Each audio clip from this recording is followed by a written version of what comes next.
All right, everybody, buckle up, because today we are diving deep into some seriously complex stuff. Yeah. We're talking about AI. Artificial intelligence. Yeah, artificial intelligence, and specifically how it's getting better and better at understanding language. Like way better. Yeah, like almost like scarily better. Uh-huh. So get this, our main source material for this deep dive is this crazy journal article. Oh, yeah, I saw that one. All about neural networks. Neural networks are so cool. They are. Like the basis of everything. Yeah, and like the stuff in this article, it's like next level stuff. Oh, yeah, cutting edge. But luckily, I've got an expert here with me to help break it all down. Happy to be here. So we can all actually understand what's going on. Totally. So let's jump right in. Let's do it. This article kicks off talking about these things called Transformer-based models. models, yeah. Which honestly sounds like something straight out of Transformers the movie. Right. But like... more than meets the eye. More than meets the eye, exactly. Yeah.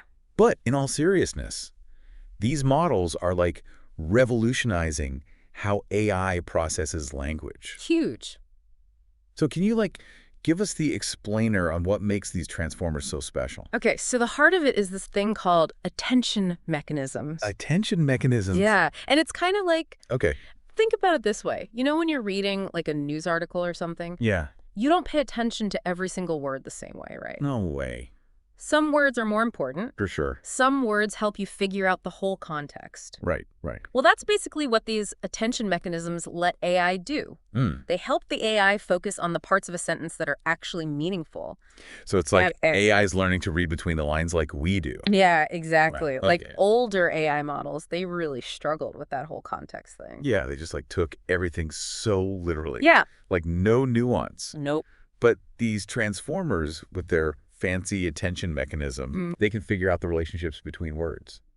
Even if they're like all over the place, scattered throughout a sentence. Yeah. That's wild. It is pretty wild. Okay, so then the article gets even more intense. Oh, yeah. It starts talking about advanced attention mechanisms. Okay, so that's where it gets really interesting. So is that just like attention, but like on steroids or something? No, exactly. No, it's more like different types of attention. Okay. Each one is kind of designed for a specific job. Oh, like specialized attention. Yeah, exactly. Okay, I'm intrigued.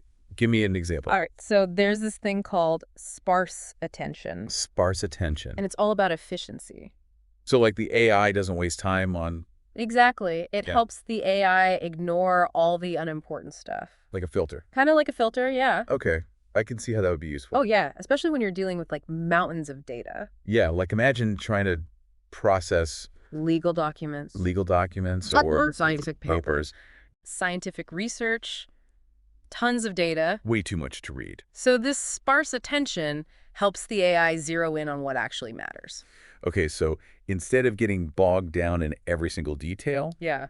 It can just be like... like skimming an article. Skimming, yeah. To get the main points. Exactly. Exactly. What about other types of advanced attention? What else is there? Well, there's also long-range attention. Long-range attention. Pretty self-explanatory. So, like, it can see connections between things that are really far apart. Exactly. It can understand how words and ideas connect, even if they're spread out over, like, paragraphs or even pages. That's crazy. Pretty amazing. So, like, if you were trying to translate a whole novel, long-range attention would help the AI keep track of the overall story. Yeah, like the plot and the characters. While still making sure each sentence is translated correctly. Right, because you need both. I need both the big picture and the details. Exactly. Man, it's mind-blowing to think that all this complex stuff is happening. Behind the scenes. Well, behind the scenes, yeah. All the time. Like even when we're just using a simple translation app on our phones. Yeah, probably. That's wild. It is. It's pretty amazing. Okay, so this next part really blew my mind. Okay. The article talks about fine-tuning and transfer learning. Oh, yeah, that's a big one. And it basically says that AI can, like, build on what it already knows. Instead of starting from scratch. Yeah, instead of starting from scratch every time it learns something new. Right. Is this, like, AI superpower or something? It's pretty close. It's definitely a game changer. Okay, break it down for me. So think of it this way. Imagine you've been playing classical piano for years. Okay, I can imagine that. You're really good at it. I'm amazing. But now you want to learn jazz piano. Okay, a new challenge. Yeah, but you don't have to relearn everything about playing piano, right? No way. You already have the basics down. The foundation. Exactly. You just build on that foundation. Okay, that makes sense.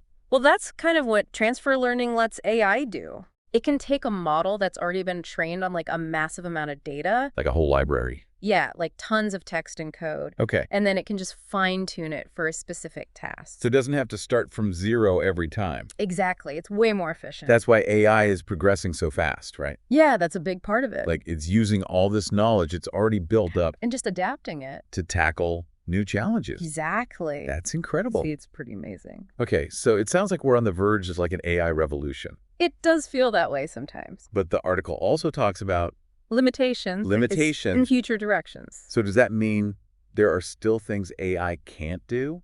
Of course, like it's made amazing progress. Yeah. But it's still early days. Right. It can do some things better than humans. In certain areas? Yeah, but it's not like generally intelligent yet. Not yet. One of the biggest challenges is something we humans take for granted. What's that? Common sense. Oh, common sense. Yeah, like we just kind of know how the world works. Intuitively. Yeah, but it's super hard to teach that to a machine. So even though AI can process all this complex language and information, Right. it still doesn't have that basic understanding of like The real world. the real world. Yeah. Like it can solve crazy equations, Right. but it might not know that you shouldn't wear a swimsuit in the snow. Exactly. It's missing that common sense piece. Yeah. For now. This deep dive has been a wild ride. It has. It's amazing to see how far AI has come, For sure. but it also makes you think about what's next. Yeah, what's coming next? Like if it can already do all this, what's coming down the line? Who knows, but it's going to be exciting. Definitely exciting and maybe a little scary. A little bit. Yeah. Thanks for helping us break it all down. My pleasure. It's giving me a lot to think about. Me too. And for everyone listening out there, Yeah. To the whole. here's a question to ponder. Okay. What would it mean for our world if AI could truly understand the common sense? That is the question, isn't it? It is. That's what everyone's working towards. And that's what makes this field so fascinating. And maybe a little bit scary, Definitely. but mostly exciting. Mostly exciting. Yeah. Well, thanks for joining us on this deep dive into the world of AI. Anytime. Until next time, keep those brains buzzing Stay curious. and keep exploring the frontiers of knowledge. Absolutely. See ya. Yeah. See ya.